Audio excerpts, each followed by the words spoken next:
నమస్తే ఫ్రెండ్స్, ఈరోజు మనం తెలుసుకుందాం శీర్షికలో తెల్లవారుతున్నప్పుడు తూర్పు దిశలోను, సాయంత్రం వేళల్లో పడమర దిశలోను ప్రకాశవంతమైన నక్షత్రాలు కనిపిస్తాయి. అవేమిటి అనే విషయం తెలుసుకుందాం.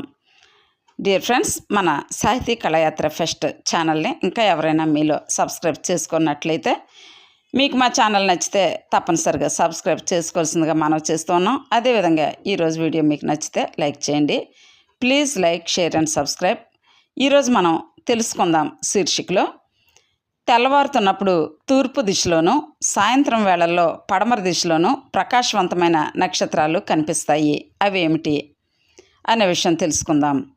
తెల్లవారుతుండగా తూర్పున, సాయంత్రం పడమర దిక్కున కనిపించే నక్షత్రం ఒక్కటే. ఇవి వేరువేరు కావు. నిజానికి అది నక్షత్రం కాదు, అది శుక్రగ్రహం అనగా వీనస్. అందమైన ఉజ్వలమైన కాంతిని వెలువరించడం వల్ల ఈ గ్రహానికి రోమన్ ప్రేమదేవత అయినటువంటి వీనస్ పేరును పెట్టారు.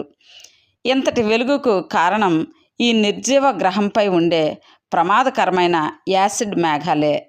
ఇవి సూర్యకాంతిని ఎక్కువగా పరావర్తనం చెందిస్తాయి. ఎంత ఎక్కువగా అంటే మనకి సూర్యుడు, చంద్రుడు తర్వాత ప్రకాశవంతంగా కనిపించేది శుక్రుడే. శుక్రుడు పరిభ్రమించే కక్ష్య భూకక్ష్య లోపల ఉంటుంది. అందువల్లనే మనం ఆకాశం వైపు చూసినప్పుడు సూర్యుడు, శుక్రగ్రహం వ్యతిరేక దిశల్లో ఉండకపోవడమే కాకుండా అర్ధరాత్రి వేళ అది కనిపించదు. తెల్లవారుతున్నప్పుడు సాయం సమయాల్లో మాత్రమే కనిపిస్తుంది. అలాగే శుక్రగ్రహం సాయం వేళల్లో అస్తమించదు, తెల్లవారుజామున ఉదయించదు. సూర్యుడు ఉదయించినప్పుడు తూర్పు దిశలో, సూర్యుడు అస్తమిస్తున్నప్పుడు పశ్చిమ దిశలో మాత్రమే కనిపిస్తుంది. ఉదయాన్నే కనిపించే శుక్రగ్రహాన్ని నక్షత్రంగా భావించడం వల్లనే దానిని వేగుచుక్క అని వ్యవహరిస్తుంటారు. తెలిసింది కదా మరి మన వేగుచుక్క రహస్యం. ఇది శుక్రగ్రహం అని మనం తెలుసుకున్నాం కదా. మరి ఇలాంటి అనేక ఆసక్తికరమైన అంశాలని మన ఛానల్లో అందిస్తూ ఉన్నాం. ఇవి మీరు కూడా తెలుసుకోవాలనుకుంటే తప్పనిసరిగా మన ఛానల్ని సబ్స్క్రైబ్ చేసుకోవాల్సిందిగా మనం చేస్తూ ఉన్నాం.